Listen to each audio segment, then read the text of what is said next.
to Councillor Barry. Thank you, Chair. If I can just read this out.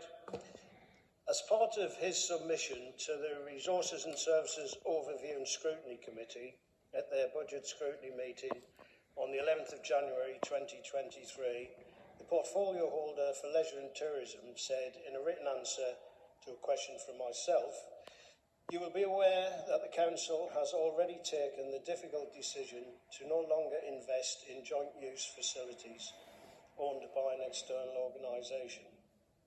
A decision on how to allocate respective budgets for these facilities has yet to be taken. The members will be aware that funding for the joint use sports centre facilities at Brightlingsea and Harwich was withdrawn following a Cabinet decision in December 2021.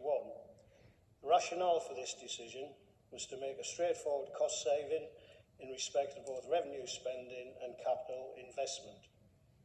Since the withdrawal of TDC funding 13 months ago, the Sigma Trust have invested well over £1 million into the sports facilities at Brightlingsea, and after a period of closure, the centre started to provide limited public access again from September 2022.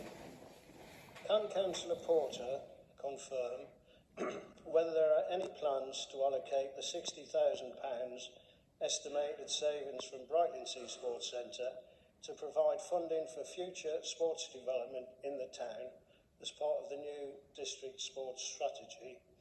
And finally, can he also confirm when the strategy will be delivered for consultation to reassure residents that the needs of Brightlingsea will be fully considered and addressed within this strategy? Thank you. Thank you, Councillor Barry. I'm going to move over to Councillor Porter.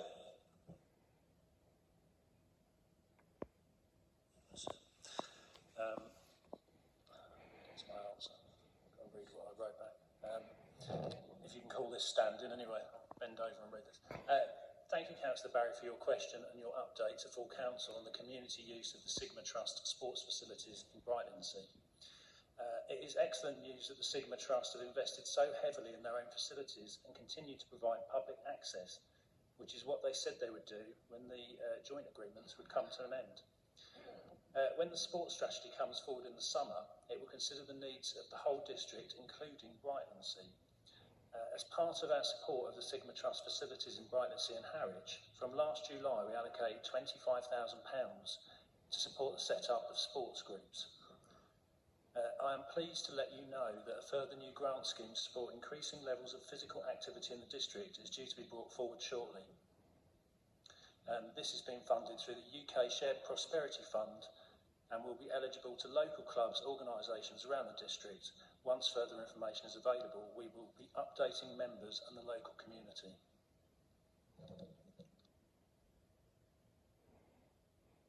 Thank you, Councillor Porter. Councillor Barry. Thank you, Councillor Porter, for that answer. And I understand that there can't be any commitment for funding if there isn't a strategy to underpin that, and disappointed that the strategy is still not delivered and isn't going to be with us till summer. But my supplementary question is how much of the £25,000 that was allocated by this council to support the transition has been spent either in Harwich or in Brightlingsea, and what has it been spent on? Thank you. Thank you, Councillor Barry. Just to clarify, that's not a new question. That is, you should be clarifying a point from the answer from Councillor Porter. I'm going to go over to Councillor Porter if you wish to answer. Thank you. Yeah, I think we were just discussing that probably was not a clarification question, but obviously, you know, we've done some fantastic things in this administration, including the new £600,000 worth of funding for the 3G pitch in Clacton, which has just started being built this week, and lots of refurbishment in Clacton. And on top of all the other things that the leader announced earlier with the Freeport and Levin Up bid, I think we've done a pretty fantastic job myself. So, yeah, any other information, I'm sure we can manage to get it to you, Councillor Barry. Thank you. Thank you, Councillor Porter. Moving on to item number 18, which is urgent measures for debate. There are none, which almost concludes the end. So we've got the date of the next scheduled meeting of the Council.